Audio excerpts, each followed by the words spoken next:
Good morning, student. Today we will do our EVS chapter 9, Water, a wonderful liquid.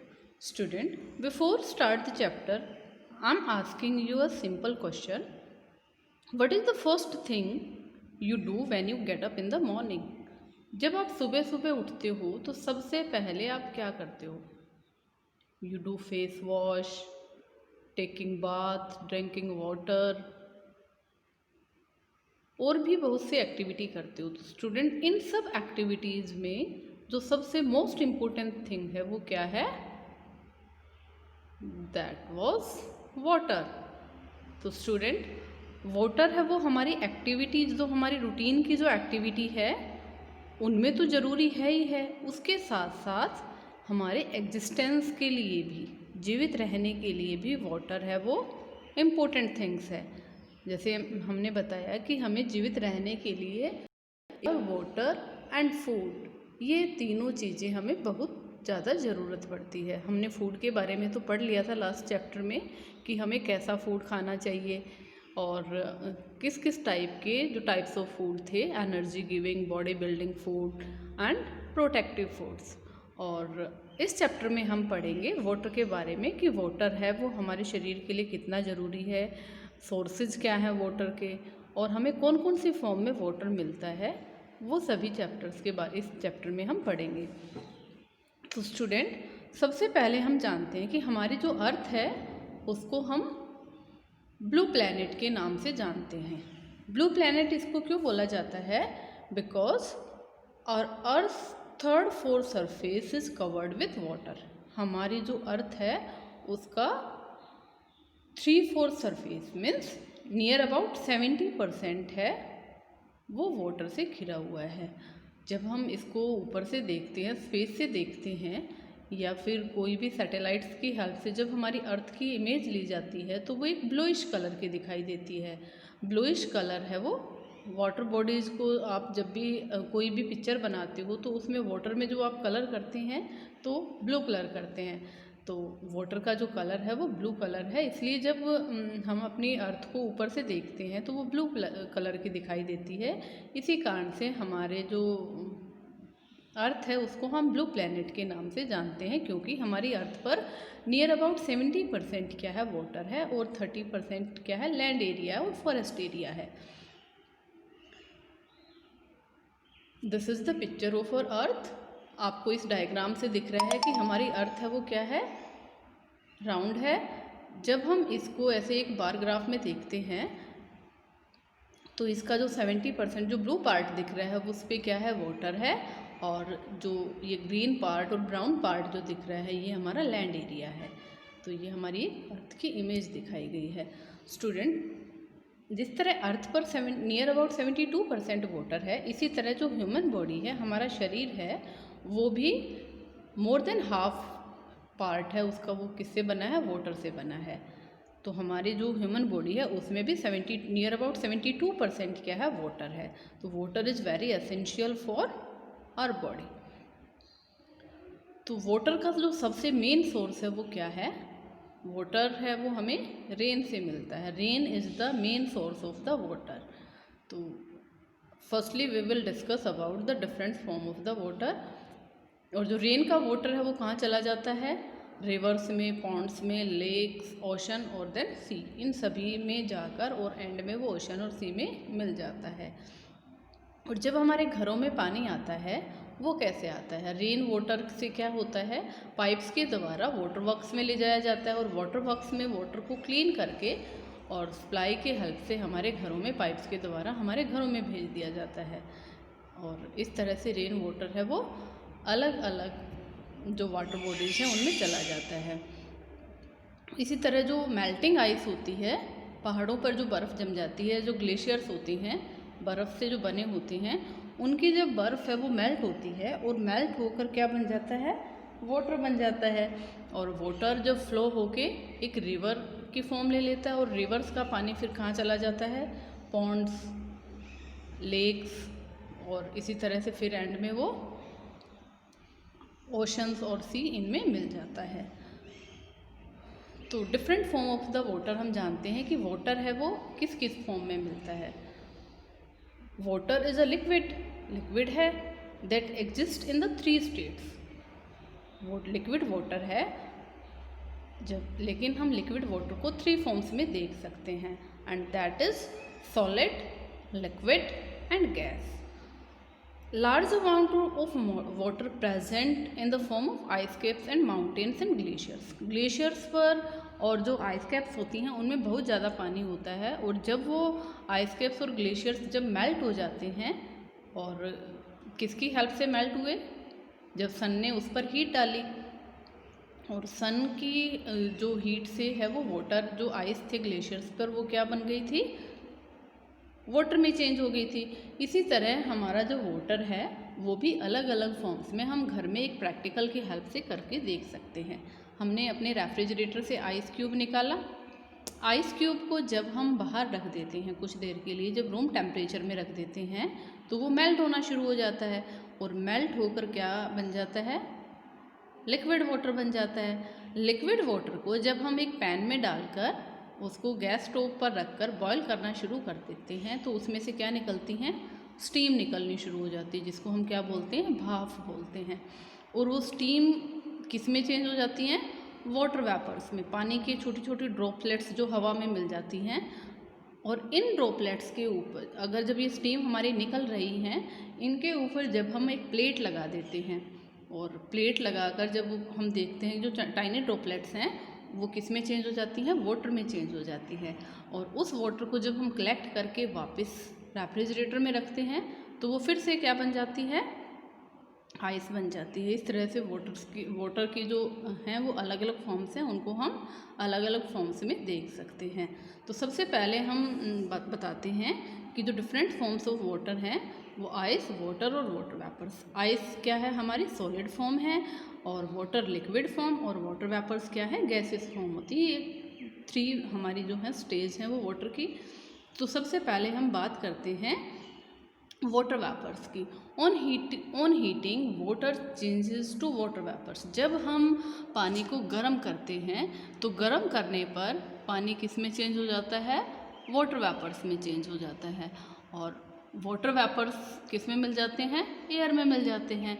और जब हम उन water vapours को plates लगाकर उनको कलेक्ट कर लेते हैं, और उस प्लेट्स के पानी को जब हम किसी बर्तन में निकाल लेते हैं तो वो क्या बन जाता है, जब ये कूल हो जाते हैं वाटर वेपर्स, हवा में चले गए, हवा में अगर जाते हैं तो ये वाटर वेपर्स की फॉर्म में हो जाते हैं। लेकिन जब हम इसके ऊपर प्लेट लगाते हैं तो ये वाटर वेपर्स कूल होकर क्या बन जाते हैं, लिक्विड वाटर में चेंज हो जाते हैं।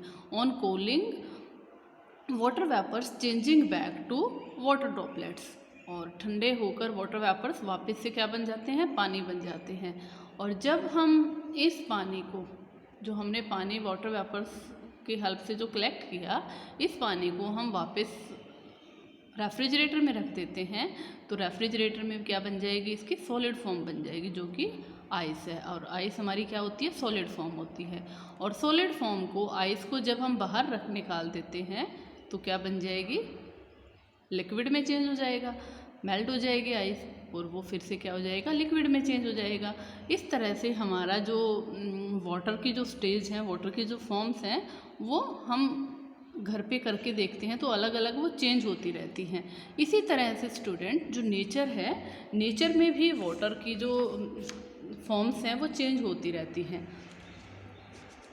जो नेचुरल प्रोसेस है वाटर का, नेचर के अंदर किस किस तरह से कैसे बारिश आती है, क्या कभी आपने सोचा है कि बारिश कैसे आती है?